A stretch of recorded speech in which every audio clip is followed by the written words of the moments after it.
Sahabat Kompas.com, kasus COVID-19 tanah air kembali meningkat setelah sempat melandai pasca gelombang kedua pada akhir tahun 2021.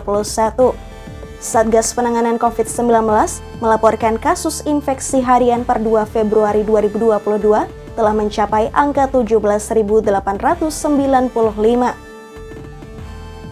Penyebab melonjaknya kasus COVID-19 ini salah satunya dinilai berasal dari penyebaran varian Omikron.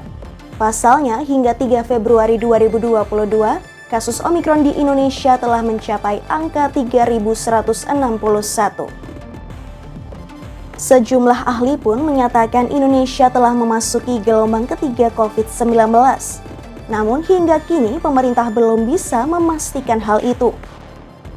Epidemiolog Griffith University Diki Budiman menyebut Indonesia sulit untuk menghindari gelombang ketiga yang saat ini sudah di depan mata.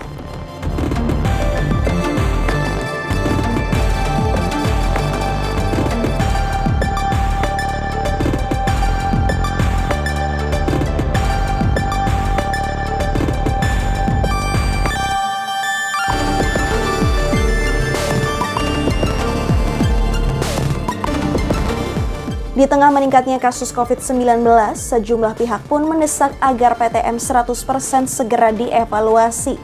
Salah satunya Presiden Joko Widodo. Ia meminta jajarannya segera mengevaluasi pelaksanaan PTM di DKI Jakarta, Jawa Barat, dan Banten. Selain itu, ia juga meminta jajarannya serius dalam menyikapi kondisi pandemi lantaran persentase kasus aktif telah meningkat 910%. Desakan evaluasi pelaksanaan PTM juga disampaikan Ketua DPR Puan Maharani. Menurutnya, pemerintah seharusnya lebih banyak melibatkan stakeholder dalam mengevaluasi PTM. Ia menilai keterlibatan stakeholder dapat membantu pemerintah melihat berbagai kebutuhan dan kepentingan siswa. Hal yang sama juga disampaikan Gubernur DKI Jakarta Anies Baswedan. Ia mengaku telah mengajukan izin kepada pemerintah pusat terkait PTM di DKI Jakarta agar dapat dihentikan selama 1 bulan. Anies menyebut dirinya harus mengajukan permintaan itu lantaran aturan pembukaan PTM 100% diatur pemerintah pusat melalui SKB 4 Menteri.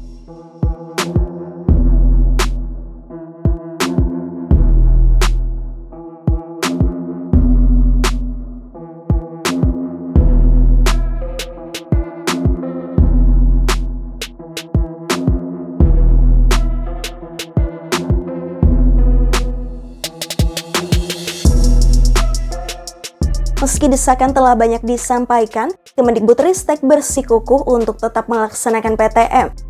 Dirjen PAUD Pendidikan Dasar dan Menengah Kemendikbudristek Jumeri menyebut PTM merupakan hal yang mendesak untuk dilaksanakan. Usai melakukan evaluasi, Kemendikbudristek menyatakan PTM dengan kapasitas 50% dapat dilakukan di daerah PPKM level 2. Ketentuan ini berlaku mulai Kamis 3 Februari 2022.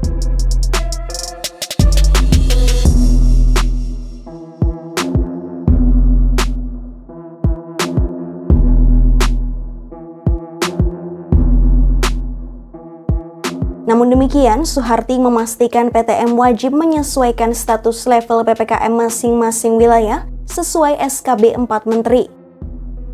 Ia pun menegaskan pemerintah masih memperbolehkan sekolah di wilayah PPKM level 2 yang siap menerapkan PTM 100%.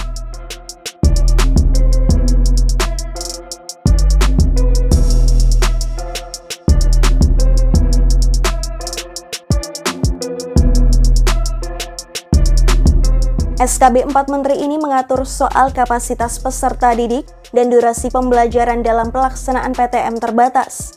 Aturan ini disesuaikan dengan cakupan vaksinasi dosis kedua, pendidik dan tenaga kependidikan. Untuk daerah dengan kategori PPKM level 1 dan 2 dan memiliki capaian vaksinasi dosis kedua lebih dari 80%, maka PTM bisa dilaksanakan dengan kapasitas 100%. Mereka juga diperbolehkan melaksanakan PTM setiap hari sekolah dengan lama belajar maksimal 6 jam. Sementara bagi daerah yang capaian vaksinasi dosis kedua sebesar 50 hingga 79%, maka kapasitas PTM yang diperbolehkan 50% dengan durasi maksimal 6 jam. Dan untuk daerah yang capaian vaksinasi dosis kedua kurang dari 50%, maka kapasitas PTM yang dilakukan sebesar 50% dengan durasi maksimal 4 jam.